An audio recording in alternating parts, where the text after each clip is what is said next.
Welcome to the Glow Getters podcast. My name is Kayla Fahey-Ahrndt, and I'm your host. I teach and inspire leaders to step into their productive selves and find their true potential. I'm a passionate creative and scientist with over 8 years of healthcare leadership experience. At age 25, I stepped into my first management role and didn't find the leadership advice I was looking for. So here I'm giving you the tools to end burnout and enjoy a vibrant career and life. Glad you're here to learn and grow with me. Now, on with the show.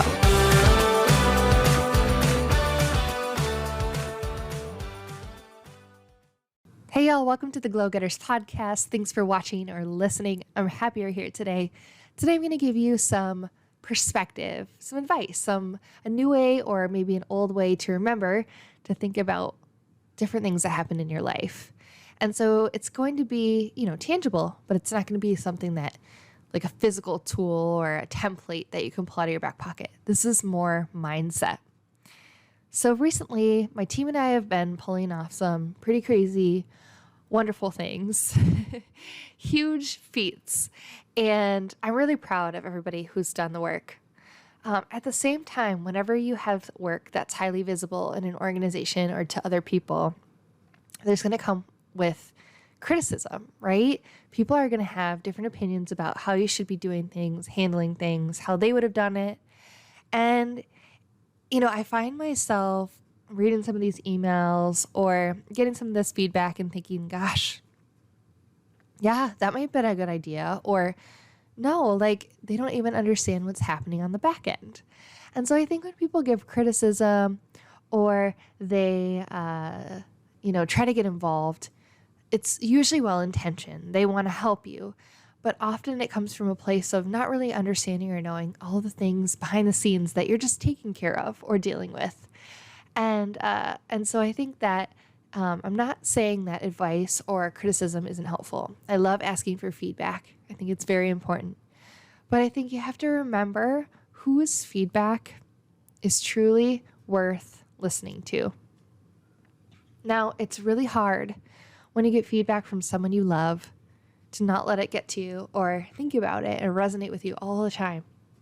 It might be engraved in your mind if you can think of something that your mom said, for example, and you can't get it out of your head. It's just something you'll never forget. Probably something well-intentioned, and maybe it wasn't even relevant. Maybe it doesn't matter anymore. Maybe you've grown. Maybe you're a new person. But it's hard to, get it unstuck. So I think this is something that can give you perspective for when you're dealing with people who are giving you criticism or being critical of you or pointing out all of your stumbles and not really recognizing you for the good things. So this is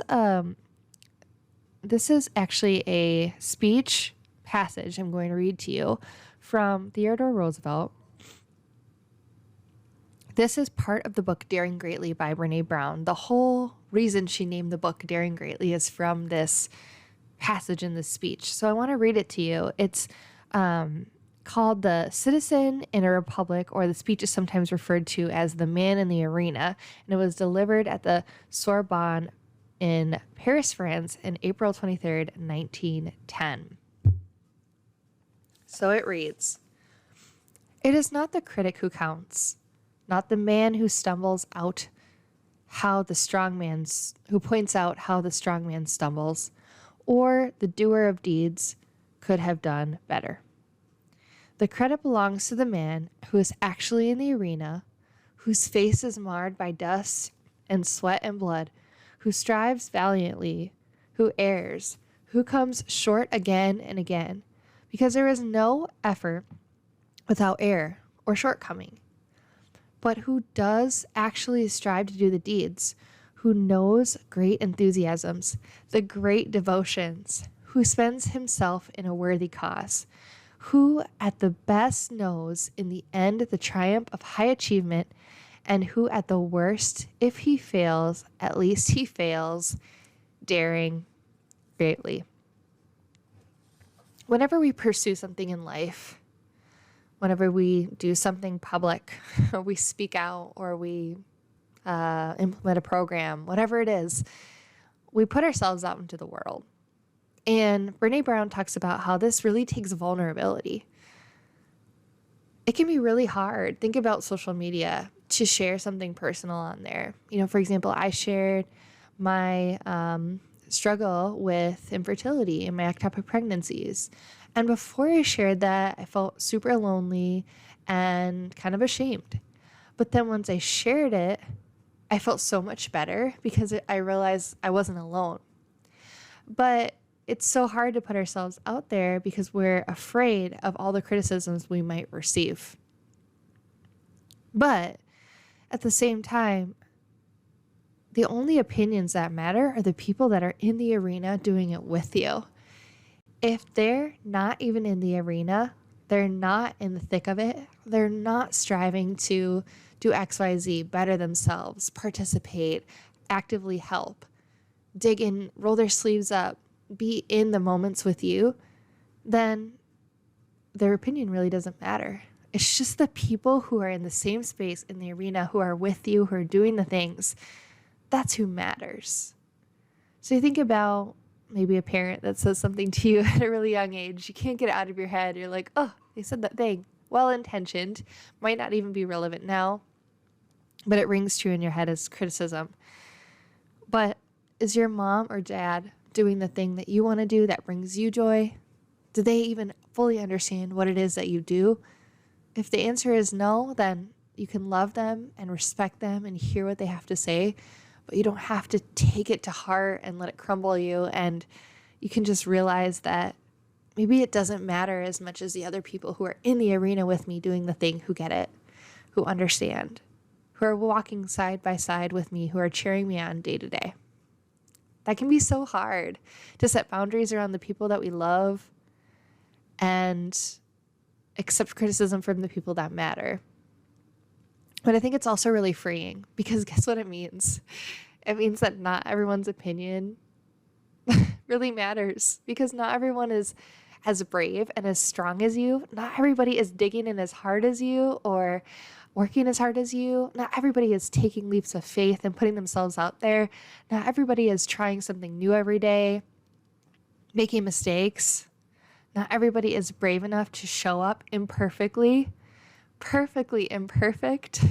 Not everyone is willing to show up with vulnerability. I read somewhere, I think it might have been one of Brené's books, is, being bulletproof and, resilient and on all the time seems really sexy, but it's actually not at all because it gives people a misconception of what's actually real. Vulnerability is where it's at. So I just wanted to leave you with this, that think about the people that are in your arena, that are doing the things you're doing, that are on a personal development, self-discovery, personal growth, want to be better leaders, striving to be 1% better every single day, who are tenacious as hell, who are doing their best, who are showing up perfectly imperfect. Those are your people. Those are the people that at least when they fail, they're failing greatly because they're trying, they're putting themselves out there and they're being vulnerable. It's not the people on the outside looking in at you, the people who don't know your story, who haven't come inside and tried next to you, who haven't rolled up their sleeves, who aren't doing the work, who aren't on that same journey. So when you get that criticism from those types of people, you can just hear it and let it go. And you can remind yourself, does it matter? They're not in the same place that I'm in, and that's okay. But I'm in the arena with these amazing people, and I'm showing up greatly. I'm vulnerable. I'm making effort. I have my blood, sweat, and tears into it. And those are the people whose opinions matter. So if you're going through this right now, let me know. I'd love to hear if you read Daring Greatly or Dare to Lead, two of my favorite books by Brené Brown. I'd also recommend her podcast. It's lovely. It's very wonderful. And I just love how she's so okay with being imperfect herself, but also she always jokes about how she kind of sucks at vulnerability too, and that's why she studies it. It's hard to be vulnerable and to make mistakes, but guess what? If you don't ever do the thing, then you're way further behind than if you tried and failed. So you might as well do the thing and make some progress, fail, and then get better and keep going rather than wishing you did, but you don't because you're scared of never being able to make a mistake. Everybody makes mistakes and you'll be forgiven. And Honestly, it's totally normal. All right. Good luck. If you like this, give me a thumbs up if you're watching on YouTube and subscribe, please. And if you're listening on the podcast, I would so love it if you gave me a good rating or review. Anywhere you listen to podcasts, especially on iTunes, go over there, give me a nice review, 5 stars, and some comments. Tell me what you love about this podcast and what you'd like to hear more from me about. I so enjoy doing these for you, especially these more reflective ones. I'll be with you back next week, next Tuesday, with another episode. All right, take care, everybody. Bye. All right, that's it for today. Thank you so much for listening to the Glow Getters podcast. If you enjoyed this podcast, please give me a good rating and review. I would so much appreciate all the good feedback you have for me. If you like this content and you want to get some more of it, maybe even see me and watch some videos, you can check out my YouTube channel. Just search Kayla Fahey-Ahrndt and you should be able to find my channel, which I call the Leadership Collaborative, which has tons of great information on leadership and tells you a little bit more about my Leadership Collaborative community that is always enrolling at the end of each month. All right, everyone, thanks so much again. I hope you stay well and safe. Be a light. Talk soon. Bye.